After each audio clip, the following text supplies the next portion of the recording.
transformation video. So I'm going to show you how you can transform this meal, which is 1,900 calories, to this meal, which is 880 calories. Just literally by making stuff at home and changing out some of the ingredients. Before we go into anything, I think it is completely fine to have this food.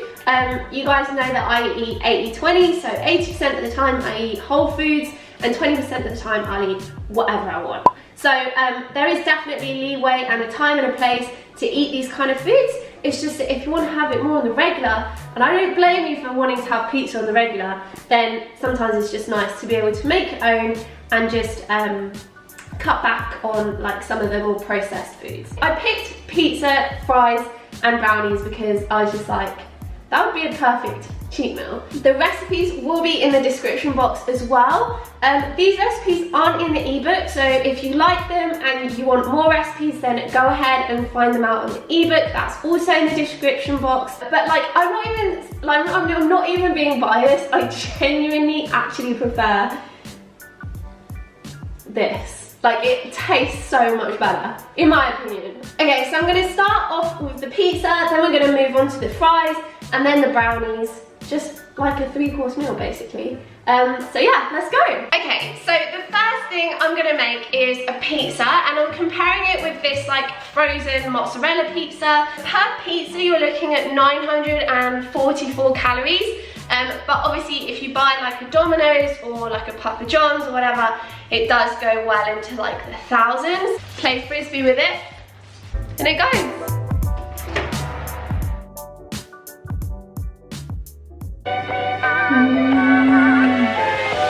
I really want to have some, but it's like an inappropriate time of the day to have pizza right now because it's like 10 in the morning.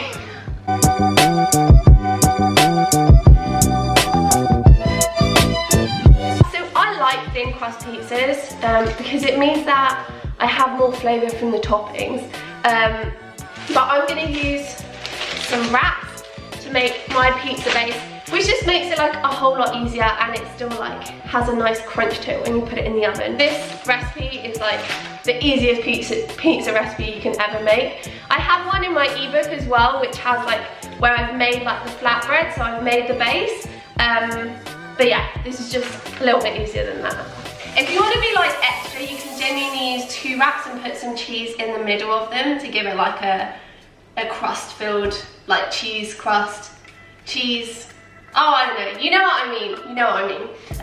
I'm just gonna use one. For the cheese, I've grated up 100 grams of this Eat Lean high protein cheese. I bought this from Muscle Food. This is 170 calories with 3 grams of fat.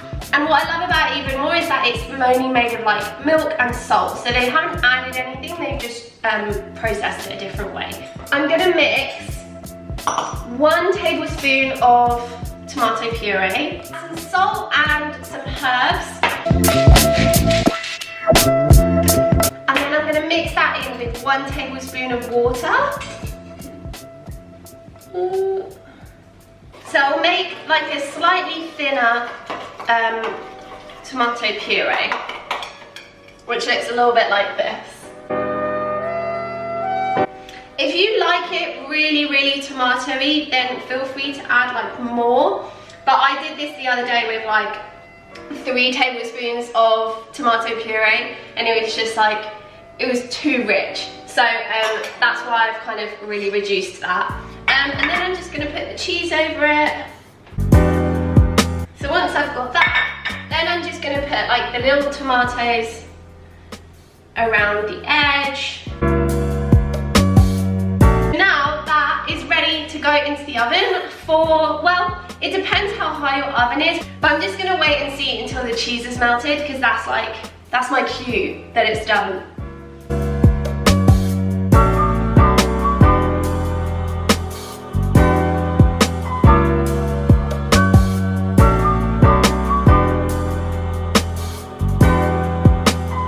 Okay, so we've gone from a pizza that is 944 calories to one that is 370 just by making it on your own and changing the ingredients. I want to try it. I'm just gonna go ahead and try it. Yeah, that is so good. I'd find it so easy to eat like 3 of these. I guess that's the thing. You could either eat 1 or eat like 3 of these.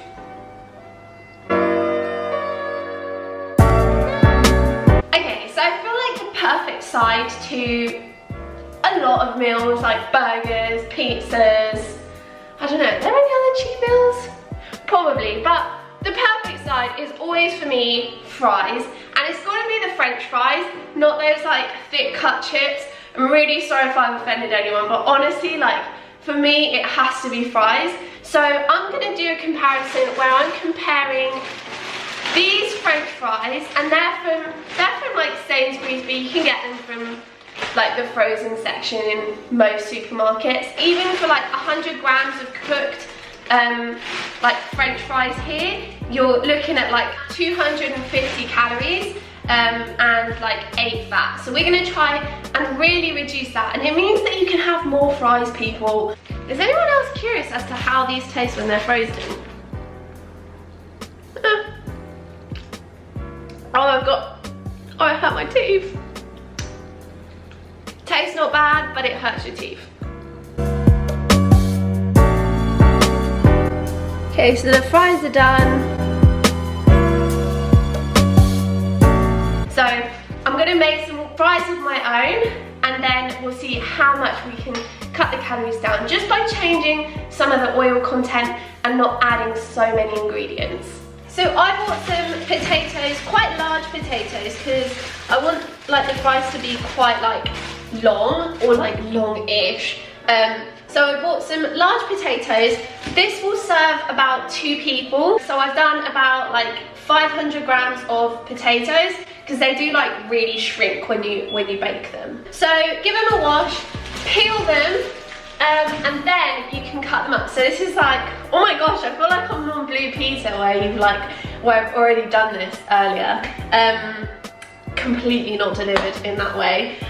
But yeah, so I've already peeled them. Now I'm going to cut them up really finely into like fry size. So it depends what you prefer. If you like the thicker chips, cut them into a thicker chip like shape.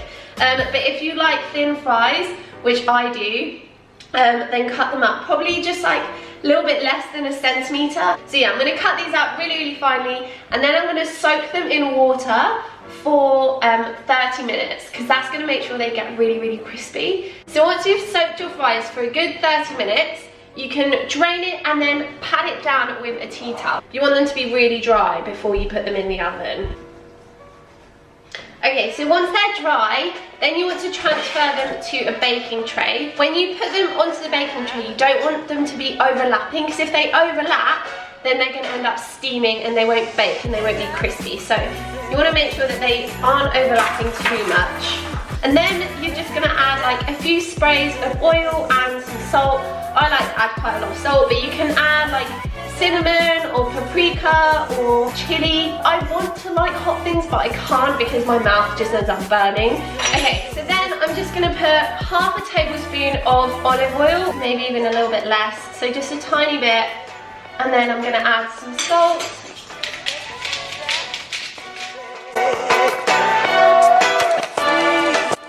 And then you're good to go. So then that will go in the oven for about 40 minutes.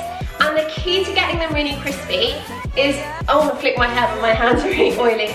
The key to getting them really crispy is to turn them over every 10 minutes. So I know it seems like a little bit long, but I promise you they will come out so good at the end and really, really crispy. So every 10 minutes turn them and then keep it in the oven for 40 minutes.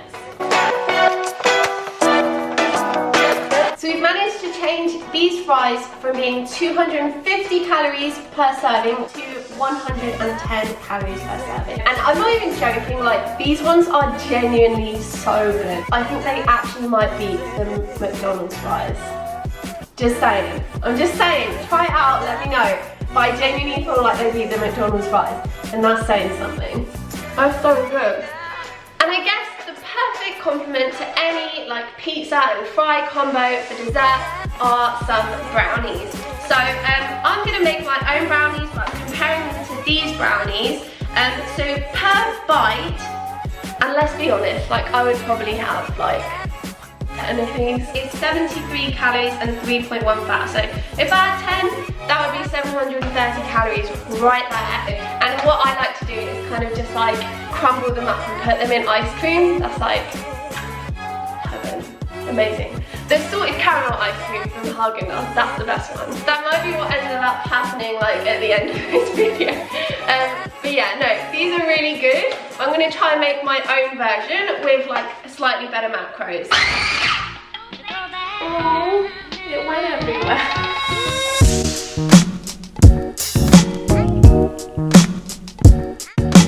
This is so good, it's like caramel. That's why I love dates, because it just tastes like caramel. If you guys taste the batter and you think it's not sweet enough for you, you can add like 1 to 2 tablespoons of maple syrup or honey or whatever you like. I am gonna add some maple syrup, sorry,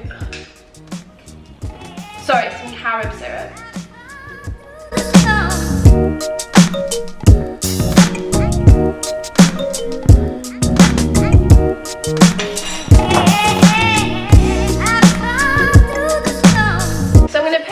Oven for literally like 8 to 10 minutes. So prod it with a knife and make sure that it's like, you don't want it to be really dry, you do want it to come out like a little bit sticky, because then when it gets colder it will still be really moist. So that's what you're looking for. So I'm going to put this in the oven and then yeah, inspect the goods. Fingers crossed. I feel like if you overcook it you can still kind of eat it if you like dunk it in milk. With a bad one, you just gotta throw it away.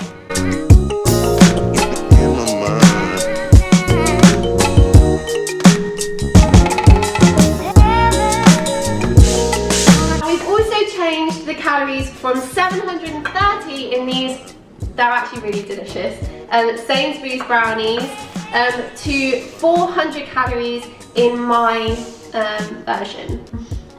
Do you know what I love about them? I feel like they're like completely stuck in my teeth, so I've got like black teeth, but they're so fudgy. I'm gonna have another one. So I'm gonna end the video here. I'm definitely gonna enjoy this food. I feel like I'm just gonna like hoover it all up. But yeah, I had a ton of fun making it. If you guys really enjoyed this video, give me a big thumbs up. Hit the subscribe button if you want to see more. Let me know if you guys tried the recipes out, because I love hearing from you. And I'll see you guys very soon. Bye!